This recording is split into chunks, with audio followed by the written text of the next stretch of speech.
O aplicativo de mensagens WhatsApp anunciou hoje que está investigando as empresas denunciadas ontem pelo jornal Folha de São Paulo. Elas são suspeitas de integrar um esquema que visava a caluniar o candidato do PT à presidência, Fernando Haddad. As contas dessas empresas foram bloqueadas pelo WhatsApp. O aplicativo de mensagens anunciou em nota que tem tomado providência similar desde o início do processo eleitoral. Na nota, o WhatsApp afirma que está investigando empresas que infringem os termos de uso da plataforma, assim como as que o jornal Folha de São Paulo denunciou ontem por fazerem parte de um esquema de envio de mensagens em massa contra o candidato do PT, Fernando Haddad. Na reportagem, o jornal afirmou que empresários pagavam até 12 milhões de reais por esse serviço. Afirmou ainda que esses empresários já se preparavam para uma grande operação para a reta final do segundo turno. A prática é ilegal, pois se trata de doação de campanha por empresas, vedada pela legislação eleitoral e não declarada. O WhatsApp afirma também que já bloqueou diversas contas de divulgação maciça que estavam ligadas a essas empresas. Além das citadas pela Folha, o WhatsApp diz que não comenta quantas empresas já foram notificadas, nem os seus nomes. Na nota, o WhatsApp diz ainda que já baniu centenas de milhares de contas durante o período eleitoral de forma proativa, ou seja, por iniciativa própria. A empresa afirma que isso foi possível porque dispõe de tecnologia de ponta, capaz de detectar contas com um comportamento anormal, como, por exemplo, espalhar desinformação ou mensagens não solicitadas pelos usuários, o chamado spam. O jornal Folha de São Paulo citou as empresas Quick Mobile, Yakovs, Croc Services e SMS Market como sendo aquelas que estariam vendendo o impulsionamento em massa de mensagens contra o PT e seu candidato, e Luciano Hang, dono da Avan, como sendo um dos empresários que financiaram tal atividade. O jornal não exibiu documentos nem mencionou relatos de testemunhas. O empresário Luciano Hang negou que tenha comprado impulsionamentos e desafiou a Folha de São Paulo a mostrar algum contrato seu com empresas que usam o WhatsApp. Vamos agora ao que dizem os demais citados. A SMS Market de Bauru, no interior de São Paulo, publicou uma mensagem no Facebook afirmando que as regras da empresa não permitem nenhum tipo de divulgação do setor privado para promoção ou incentivo de votação em qualquer candidato e que, portanto, todas as informações relacionadas à empresa não passam de mentiras infundadas. A Quick Mobile de Belo Horizonte, em Minas Gerais, disse em nota que encaminhou a notificação do WhatsApp para o departamento jurídico e que tomará as medidas necessárias partindo do fato de nunca ter feito nenhum tipo de divulgação para o deputado Jair Bolsonaro, nem para o partido dele ou para qualquer empresário, e que não realiza divulgação de nenhum tipo de conteúdo difamatório ou ilícito.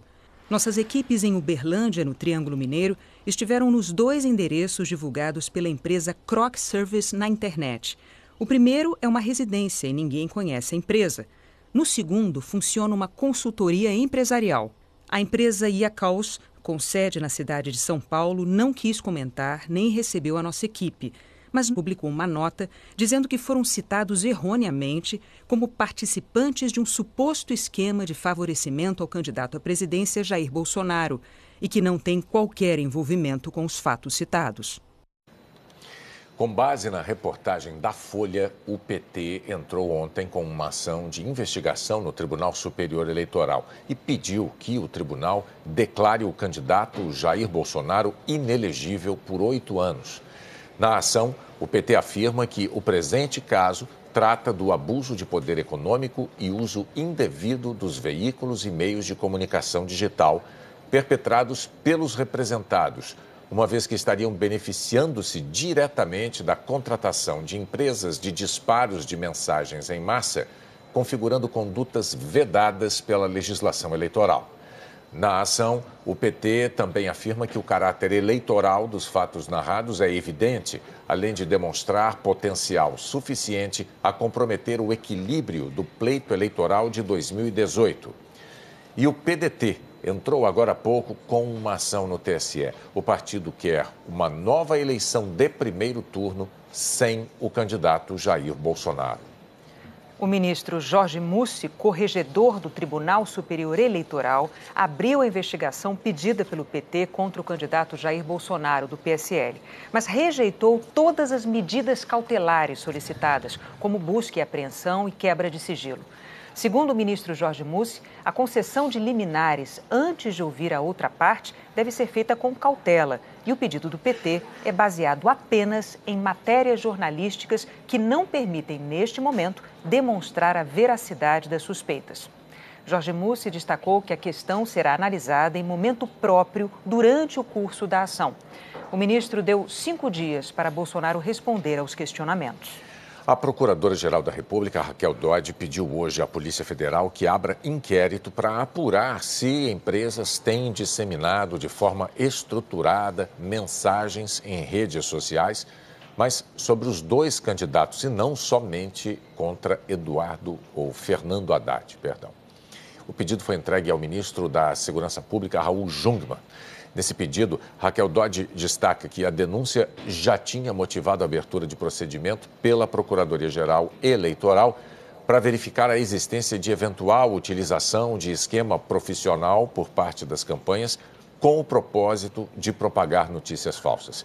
E explicou que a situação agora exige apuração na ótica criminal. O candidato do PT, Fernando Haddad, voltou a comentar hoje a denúncia. Ontem a Folha de São Paulo trazia uma reportagem de capa muito séria, uma denúncia de que via Caixa 2 o meu adversário tinha feito uma espécie de tsunami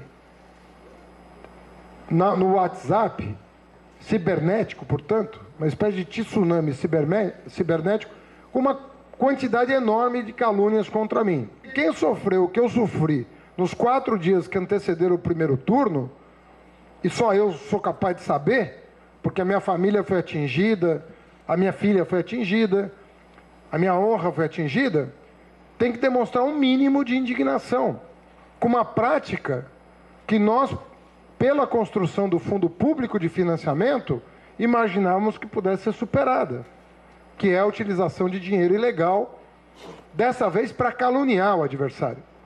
Não foi nem para fazer propaganda. Se ainda tivesse sido para fazer propaganda dele, seria crime, mas vamos dizer assim, bom, está fazendo propaganda do que fez. Como ele não fez nada a vida inteira, ele é obrigado a atacar. Ele é obrigado a atacar com calúnias, porque ele não vai botar o meu currículo no WhatsApp, o que eu fiz como ministro, o que eu fiz como prefeito, o que eu fiz na vida pública.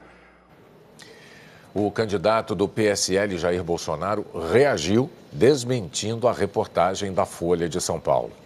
A manchete da matéria é uma coisa, o corpo da matéria é até outro, né? O corpo não é nada comprometedor.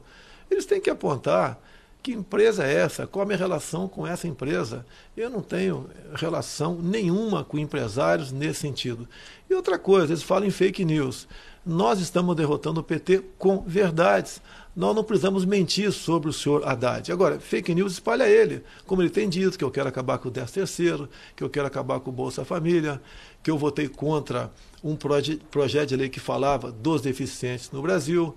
Ele tem dito barbaridade a meu respeito, inclusive botado no seu programa eleitoral e nas inserções. E nós não temos feito isso. Eles estão desesperados. Não vão conseguir atingir seu objetivo, até porque eu estou tranquilo. Diz mais ainda, o próprio Haddad agora diz que eu, em jantares, havia estimulado o empresário a fazer isso aqui. Deixo claro, desde o dia 6 de setembro estou fora de combate. Fiquei 23 dias dentro do hospital e agora dentro da minha casa. Não participei de jantar com quem quer que seja.